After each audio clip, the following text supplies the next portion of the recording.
Hello friends, welcome back to 7 types of ambiguities. We have had of 7 deadly sins. So this is 7 types of ambiguities.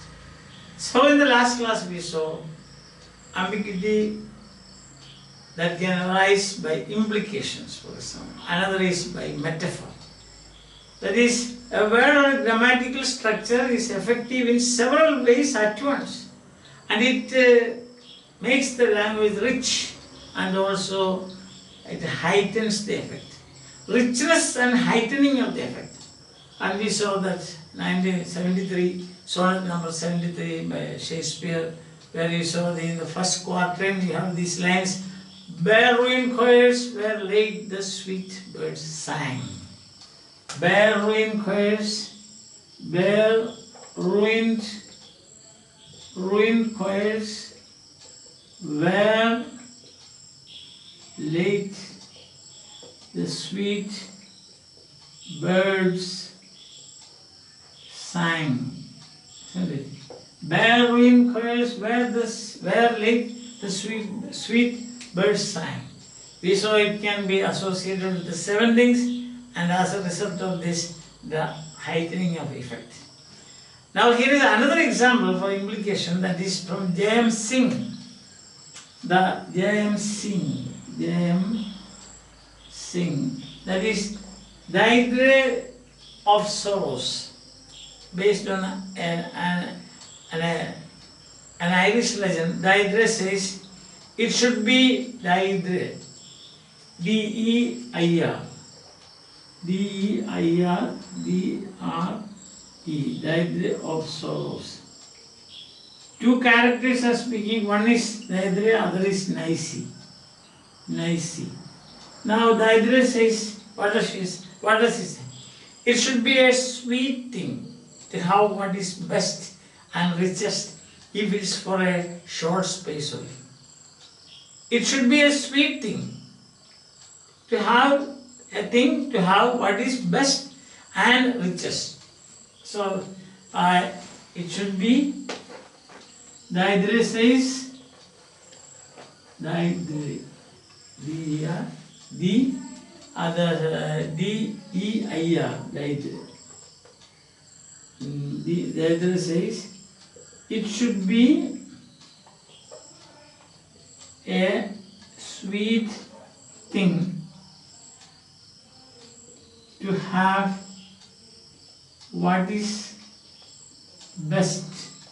It should be a sweet thing to have what is best and richest if it's for a short space only. Best and richest if it's for a short space only. Then Nicey replies, the reply you can see. Nicey replies, and we have a short space only to be triumphant and brave. And we have a short space only to be triumphant. To be triumphant, we have a short space only to be triumphant and brave. So what is the by implication? What is implied here is, without any explanation, an unexplained warning that these are irrelevant. What? To be triumphant and brave. These are irrelevant. Or to have what is best and richest in this world. To have what is best and richest in this world, to be triumphant and brave, these are after all irrelevant. That is the implication. So again we find this, how ambiguity works. Understand? In Shakespeare we saw, in Empson we saw. 2 examples. There are more we can see. See, another area is, think of the English prepositions used in so many ways. and in combination with so many verbs. See? So we are now trying to see as implication is one cause of ambiguity. Second is we saw metaphor. We also saw examples. Now you see English prepositions. Prepositions. See at. Take an example at. You can say at 7:30. At the spot. Look at. Okay. Look at somebody. Simple. Look at somebody. Then throw at. Throw at. So these are at a glance. Another one. At a glance. See that. At. How many meanings? When a word or grammatic structure has more than one meaning or many meanings, then naturally what happens? There is ambiguity. In fact, this area of grammar where we deal with the prepositions, it is indeed a difficult area. Alright, put it this way, it is a challenging area. We don't use negative words, it's a challenging words. Understand? Or you can say with boys, with a heavy heart. With a heavy heart. Go with me, come with me. That is. So you have got the examples, third example. Now you can again see what happens is, see words, words have a body of this sort. A body. It's not a single, it is a cluster or a body, we can say. Not even a single word can be reduced to a finite number of points. You cannot reduce even a single word to a finite number of points. Thus, a word may have several distinct meanings. Several distinct meanings. See, for example, you say cardinal. What is the meaning cardinal? Important. Anything important. Then a hinge. Scarlet. Cardinal also means scarlet because the color of the robe worn by cardinals. An important dignitary of the church. Prince of the church. One who has the chance to become, or an opportunity to become, or a scope to become a pope. So many. In semantics we say this is concatenation. So fourth one is the concatenation. Concatenation means bundling of meanings. Bundle. Catena means tied together. Latin word. So that is bundling of meanings. Understand? So that is another cause of ambiguity. Then look at ambiguity itself. What is the meaning? What is ambiguity itself is ambiguity. Ambiguous. Ambiguity itself is ambiguous. It could mean indecision. It could mean indecision. Yes. Indecision. And second meaning you can have, say, intensio or probability, this or that. Intensio. 3. Probability. That means this or that. Ambiguity, this or that. See, you see a rope, ambiguity. If there is no sufficient light there, then ambiguity. What is the ambiguity? A snake or a rope? Situation also can go straight. A statement has several meanings. You try to separate them, that is not a solution.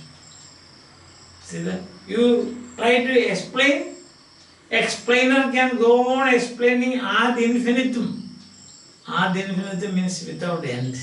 That is a Latin phrase, ad infinitum. Ad infinitum. infinitely, ad infinitum means infinitely, but still something will be left. There will be a residue. Understand? So, concatenation is another reason why there is ambiguity. And situations, just now I told you, although it is unimportant here. Think about the pronouns. See, fifth one, pronoun. Not all the pronouns, but one. Even I, when you say I, you, he, who is this? It is shifting. I can be you, you can be I can be he. It depends on the situation. There's nothing permanent there, no? Is there a permanent I? No. Anybody who speaks? That is, speaks means, see, when I say I am, means I am speaking. We call it first person, second person, third person. That was. Pronoun, for example. You say, one has to look after oneself. Who is this one? See? Earn your bread. Earn one's bread by one's effort. One has to earn. One has to earn his bread by one's effort. Who is this one? So that it is. We have that also. See, another interesting thing is that to conclude, we can say, not at conclusion, more there, but say a word is a unit. Understand? It's a unit. As we are saying, prepositions are units. Pronouns are units. So if we say like this, fools rush in where angels fear to tread. Everybody knows that, so I am not writing it. Fools rush in. Fools is a unit. That means not that there is a number of fools, but that word can be applied to any type of people. Foolishness is not just one thing, but it can be multiple. So a word is a unit. Understand? And another thing that you should understand is that, see, this is the example given by Empson himself. You take a pot, cut vegetables of different, say, brinjal and lady's finger and capsicum and onion, all those things you put together, cut. Then, what is the other vegetable that usually, beans, yes, beans, carrot, beetroot, and you have got beans as carrot, beetroot, tomato, then you have got potato, and then cut them into pieces and put a stew. You make a stew. The pieces are there, but what about the juice of that stew? Juice or gravy? Again, I don't know what you exactly, which word you use there. Juice. The word juice is used by Empson, so I am also using it. Juice. That is got all the quality of all these pieces. You know the pot, you know the pieces there, but the juice will be totally different. So this is what happens to the words also. Words, when they pass through the smithy, James Joyce, smithy of the artist's mind, they get transformed. They acquire meanings which probably in our wildest imagination we might not even have thought. Two simple examples I will give. Found missing. Found missing. How is that possible? Found missing. Or trying to be fraud. Trying to be fraud. See that? How are you going to explain this? So this is a very simple example. There are examples like, for example, we say, mixing memory and desire. Mixing memory and desire. No, do you easily? How can you mix memory and desire? In fact, those three words, those three words, that structure on which is built the entire poem, The Wasteland. That structure carries the entire weight of that great poem published in 1922 by T.S. Eliot, hailed as the greatest of modern poems, one of the greatest. So, where are we going? How are we going to explain? Ordinary language, I have desire for sugar. I have a memory of my friends. I mix sugar and coffee. These things are ordinary words. But when these three words passed through the smithy of the artist's mind, do you understand? It is so weighty. Weight. The weight is so great that we are unable to bear it.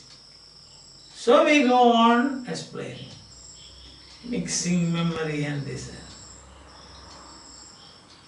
You got that point now? I think that is the clearest example of how, when words, take the words one by one, but then you see how they are put together in a pot, like the vegetables or pieces of vegetables, the juice. There's no end to explanation. Mixing memory and desire. I think it has gone even beyond to be or not to be. Such a great structure is that, on which the entire edifice of T.S. Eliot's poem, The Wasteland, has been built. Understand? So there you are. So that is the smithy of the artist's mind. I am quoting again James Joyce. You understand? No explanation can exhaust it. No exhaustive explanation can be given. You can go on this thing, mixing memory and this. And then again, it depends on authors. Some authors, certain authors, for example, Racine, the Frenchman. Empson says he writes with the whole weight of French language. He writes with the whole weight of French language. He explained and explained when you get there. Same thing is the case with the Dryden and also Gertrude Stein. You might not have, he might is not very familiar with us, but Miss Gertrude Stein. See? So what have we to do? And Empson says it is better to know the habit of an author. The habit of an author than trying to analyze the language. So, to understand the method, know the mode of action of the language. So that is another thing. We must know these are the, so we can say answer to this. So how to find out or how to solve this problem? One is the habit of the author. Habit of the author. Second one that you can do is how the mode of action of language, the mode of action of the language, and that we don't know. The mode of action of the language we don't know. So, in the introduction, the sorts of meaning to be considered. Not all meanings are like the brown cat sat on a math. It is about a cat, it is about anatomy, no, not those things. But meanings by implication, by metaphor, by say English prepositions, of course, concatenations and pronouns. Also, know the action, mode of action of the language, plus the habit of great authors like Dryden and Race. So what ultimately that we can, there is no ends in this thing. What ultimately we are trying to do is separate the definite and detachable ambiguities. Understand? So what we do is that not the author, that is William Empson, doesn't claim that all the ambiguities are going to be solved. That's why he says 7 types of ambiguity. There's a limit. They say that is indefinite and detachable. Definite and detachable. Detachable ambiguities. Ambiguities will be listed and tried to solve. Listen. So the sorts of ambiguities, the sorts of meaning to be considered, definite and detachable meanings. As we have seen, bare ruined choirs where like the sweet birds sang. Or, as we saw in that piece of dialogue, there is that it should be a sweet thing to have what is best and richest if it's for a short space of spirit only. And then nicely says, to be triumphant and brave, we have only a short space. So these things are irrelevant. Understand? So the concluding part of this, that is the sorts of meaning, etc. Of course, this will take some time because we haven't ended. And now we have got there are 2 other problems that we will discuss tomorrow. That is, some people, they say meaning is unimportant, only we must enjoy pure sound and sound rhythm, for example. Why should we bother about meaning? Only rhythm, that's enough, or sound is enough.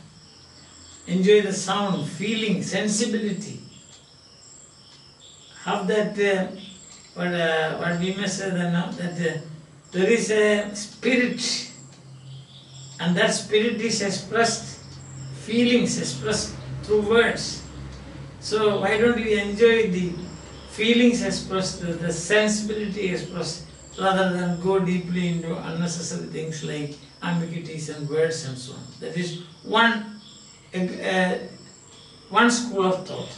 So before Empson begin to explain or taking up one by one the 7 ambiguities, he wants to give an answer. That also we have to see. Second is that there are some people say the atmosphere is important. So why should we bother about meaning? So he has to answer that question also, that approach also. He has to find an answer. So these 2 things we will do in the coming days, and after that we will start slowly taking up one ambiguity after another. Hope you are following me, you are enjoying my classes, and share it with your friends so that they also enjoy, and also subscribe. A nice time, take it easy, enjoy your life.